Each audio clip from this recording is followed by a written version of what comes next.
Hi guys and gals, welcome again to the UP Railroad Geneva Subdivision. I'm Daryl Cruz and I'm here with a little bit of a how-to do on ballasting. I've been doing some weathering, and in fact I got a lot of weathering done. Still have some locomotives to weather, but I'm going to get to those a little bit later. I've been working on some ballasting, and I thought it might be a good thing to kind of just show everybody how I do the ballasting. I already have a bit of ballasting done. Here you can see I have some done along Fulton. And I tried using this syringe method, and I saw a video. You can see the link to the video on the screen right now. And it's a really good video. He does a great job, and so I thought I would give that a try. Bought a syringe and used it on this particular area of the layout. But I wasn't really happy with it. I don't know if I wasn't doing it quite right or what, but the syringe just released the alcohol a little bit too fast. And so it ended up moving the ballast around. And when I do some ballasting, I try to get the ballast as perfect as I can. Ballasting is not one of my most favorite things to do. It's very tedious, it takes a long time, and you have to be very, very precise. One of the main advantages of ballasting is that it makes the track look so much better. You have to have ballasting in order for the railroad to look real. And so even though it's not my favorite thing to do, I do need to do it, and I do have a method that I use to do the ballasting that I'm going to show you today. When I do the ballasting, what I want to try and do is get the ballast between the ties, obviously, and along the road bed. And I like the ballast to completely come up to the top of the ties without any grains of ballast on top of the ties. Again, I want the ballast to come up to the top of the ties, even with the top of the ties, but not any grains on top of the ties. There could be a few here and there, but I try to eliminate that as much as possible. And of course, also, I don't want any grains of ballast on the rails, and that has to be completely clear. So that's my goal that I try to accomplish, and I'm going to show you just exactly how I try to get that done. First of all, I want to show you the things that you need in order to do the ballasting. First of all, you need the ballast itself. I have Arizona rock and mineral ballast, which you can get from their website. And you have to order it ahead of time. Some places might carry it, but you pretty much have to order it straight to them, and you can't always get it exactly when you need it. So if you're going to use this, you have to order ahead of time. Took mine about 4 weeks to get here. Since this is the UP line through Northern Illinois, which used to be the Chicago and Northwestern, I use Chicago and Northwestern pink granite. The ballast that's being used by UP now is not nearly as pink as it was at one time. So I don't use the pink ballast straight, it just looks too pink. So I mix it with a CSX Southern Pacific Wabash. It's just basically a light gray, limestone maybe color with some black in there. So I mix this together with the pink, basically about 50-50. Alright, so you need of course to have that, and then you need a mixing bowl. This is what I actually put the ballast in, and a spoon to dispense the ballast. I use alcohol for the bonding agent. Actually, not to bond it, it's more of a wetting agent. Not a bonding agent, but a wetting agent. Some people use water with dish soap in it to decrease the surface tension. I like to use just straight alcohol. This is rubbing alcohol, 70% isopropyl. You can get 90%, 70% works pretty much perfect the way it is. And I basically will spray this on with a water bottle sprayer here, about 98 cents at Walmart. The reason I use the alcohol is so that when I put the wetting agent on, I don't want to disturb the ballast, and so that's why I use the alcohol. And of course you also need Elmer's glue. I do that in about a 50-50 mixture with water, 1 part water to 1 part glue. And then I use basically just a soft brush here to gently move the ballast around. And of course, have to have coffee in order to get anything done. This happens to be Hawaiian hazelnut, very delicious. And one more thing that I don't have here is a toothpick. I use a toothpick to mainly keep the grains of ballast off of the rails. All right, so let's go ahead and get started. I'll show you what section I'm going to do, and then we'll basically get down to doing some ballasting. All right, we're going to go ahead and get started. First thing I do is take my spoon and just put some ballast gently in the center of the track.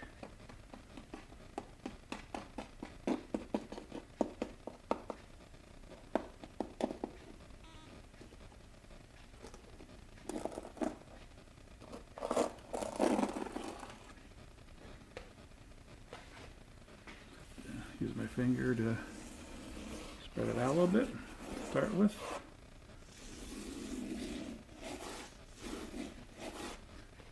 Get a bit more. Spots that are a little low, I add some more.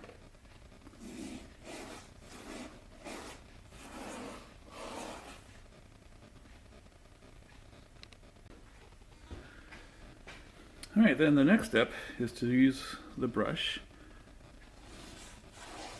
Get the grains of ballast away from the rails. So just very carefully and very lightly do that.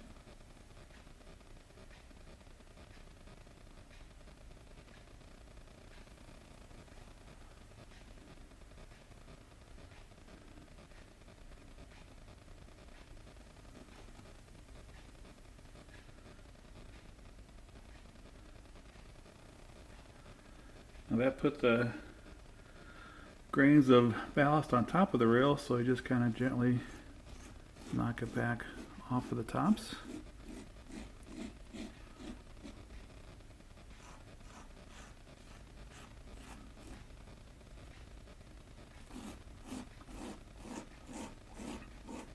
And that, knocking it back off the top, may have got it back on the rail, so you go back again. It's kind of just a back and forth thing here. Away from the rails.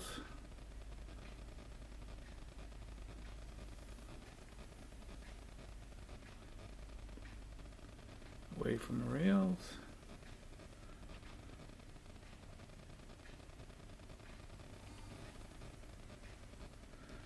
All right, see if you can gently knock it off the tops. Don't hit the camera.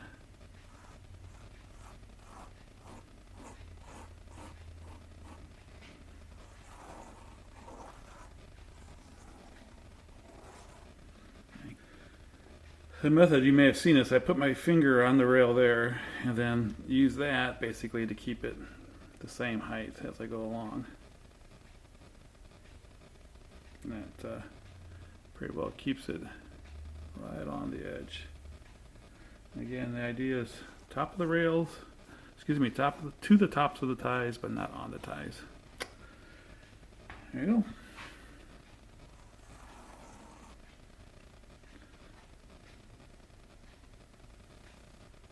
This is where it gets kind of tedious, by the way. I go back, I can do this for a long time until it looks just perfect. Just basically moving the ballast around until that's how I want it.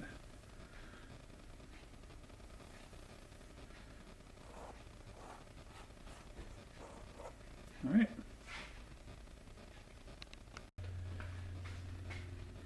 All right, next. We need to put some ballast between the tracks.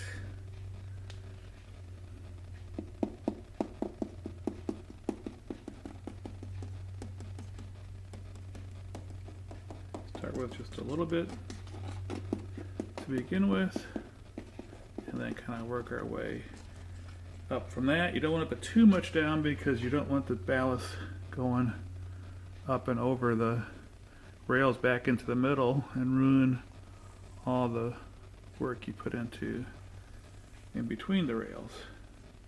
So just spread it around a little bit.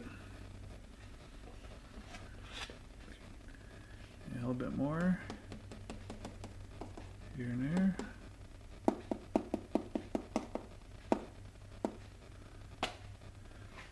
Spread that around. Try to get it as even as possible.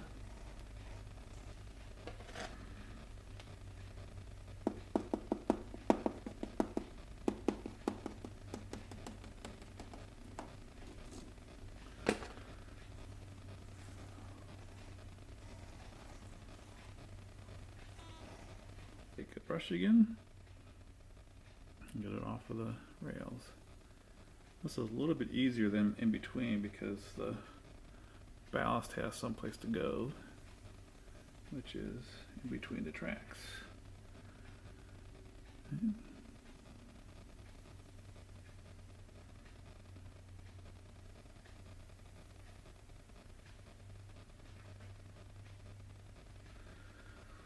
Use my finger for the rest of it. Brush to get it off of the rails, fingers to get it off the ties. And then to kind of push it back down, I usually just pat it a little bit, which pushes the ballast back in between the ties without going on top of the ties.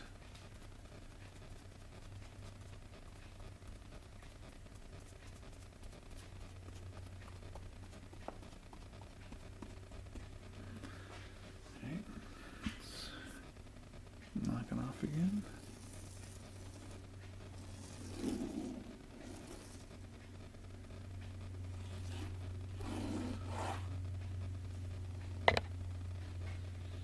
So where I need a little bit more ballast.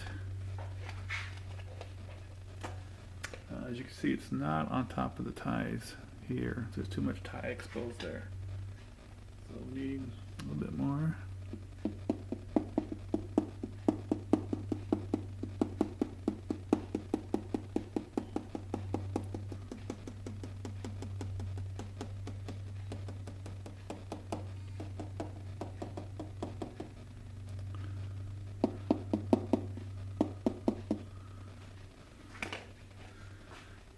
Off with my finger.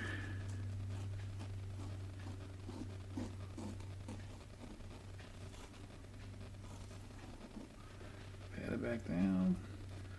Again, part of the tedium of doing ballasting. As I said, it's not my favorite. Very time consuming. A lot of going back and forth and doing the same thing over and over and over again. But the results are definitely worth it.